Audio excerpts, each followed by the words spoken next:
Microcosm, Macrocosm, Reality and Fantasy, and the Great Between. The 17 Axioms. As an occultist, we need an understanding of the environment in which we operate before we can accomplish what we set out to do.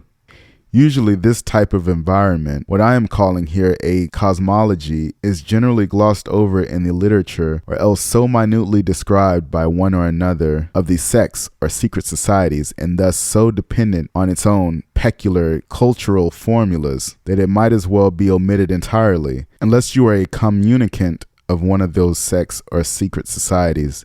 This cosmology is based on some very simple observations of the contours of the macrocosm and microcosm in the literature of various religions and mystical authorities from all races, all cultures. Basically, it can be set out like this. Number 1, there is a world we see and a world we don't see. Number 2, actions that take place in the world we see can influence circumstances in the world we don't see. Magic is an example of this.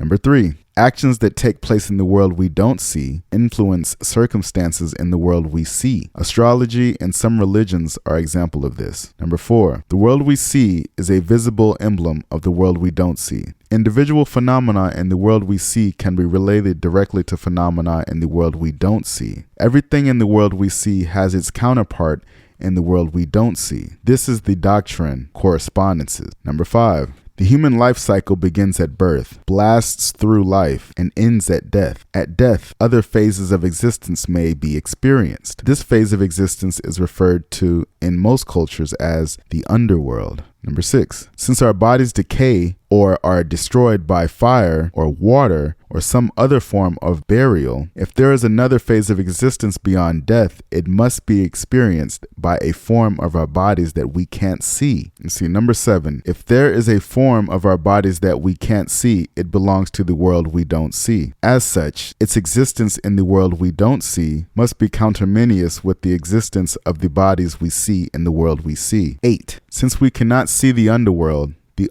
belongs to the realm of the world we don't see. See Axioms 2 and 3 above. We can influence the underworld and it can influence us. Therefore, a medium for influencing the underworld may be in the invisible form of our bodies. It may also be the medium the underworld uses to influence us. This underworld may also be related to the unseen organs of our consciousness, what have been called the unconscious, the subconscious, the id, enema, shadow, etc. According to psychologists, what occurs in the unconscious mind influences events in the conscious mind and vice versa, which is a modern way of saying the same thing. Number 9, the world we see is related to light, which makes things visible, measurable. The world we don't see is related to darkness, therefore makes the world we see invisible and therefore unmeasurable. The time of the world we see is day. The time of the world we don't see is night. The time we use for working, for serving the realm, is day. The time we use for sleeping is night. Therefore, to visit the world we don't see, we must work at night when the world we don't see becomes manifest. This is also what psychology teaches when it speaks of the importance of dreams, which is a phenomenon experienced during sleep.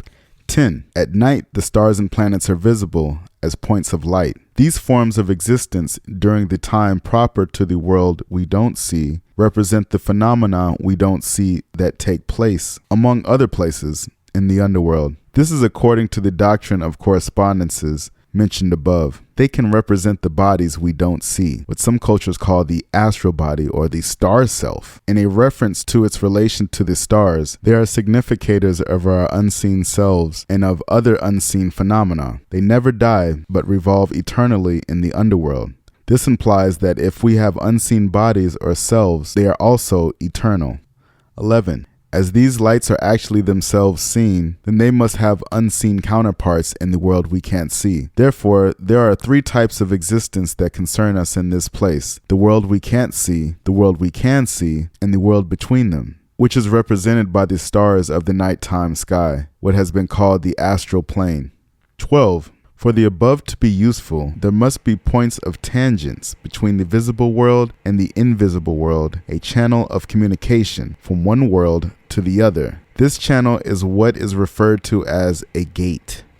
13. There are functions within our own body that remain invisible to us. This has given rise to the theory of invisible centers within the visible body that control the various phenomena. This may or may not be counterminious with the postulated invisible centers in the astral body. These may or may not be reached via the same type of gate mentioned in 12 above.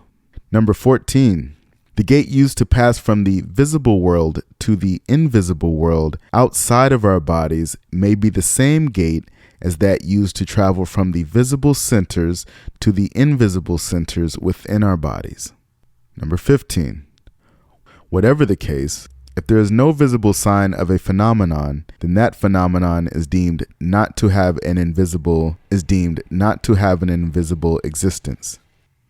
In other words, for every invisible thing that exists, there must be a visible thing. This may not, of course, be true, but it is the safest theory to accept for now. A corollary is, to create one invisible phenomenon, one must first create its visible counterpart. This has been known as idolatry. Or to create a visible phenomenon, one must create its invisible counterpart. This has been known as casting a spell. If an attempt to create an invisible phenomenon, but no visible phenomenon results, then that attempt is deemed a failure, i.e., the spell did not work. But if a visible thing is created, then its invisible counterpart is simultaneously created, i.e., the God of whom we have made a statue actually exists. Whether or not the God is powerful is determined by the power of the creators of that God. Number 16. Communication between the two worlds can be weak or strong. A weak communication is what is known as a dream. A strong communication is that affected by deliberate acts of the conscious mind on the unconscious, magic, spells, etc., or by manipulating the conscious mind by the unconscious, psychosis, hallucinations, visions, etc. Both of these types of strong communication are politically suspect and can deliver their host or practitioner to prison or asylum. Number 17. Therefore, it is advisable to practice strong communication through the medium of magic because it restricts the operation of the channel or gate to control by the conscious mind, which can conceal its use for the realm and synchronize the opening of the gate in accordance to a calendar of safety, i.e., when the king is asleep.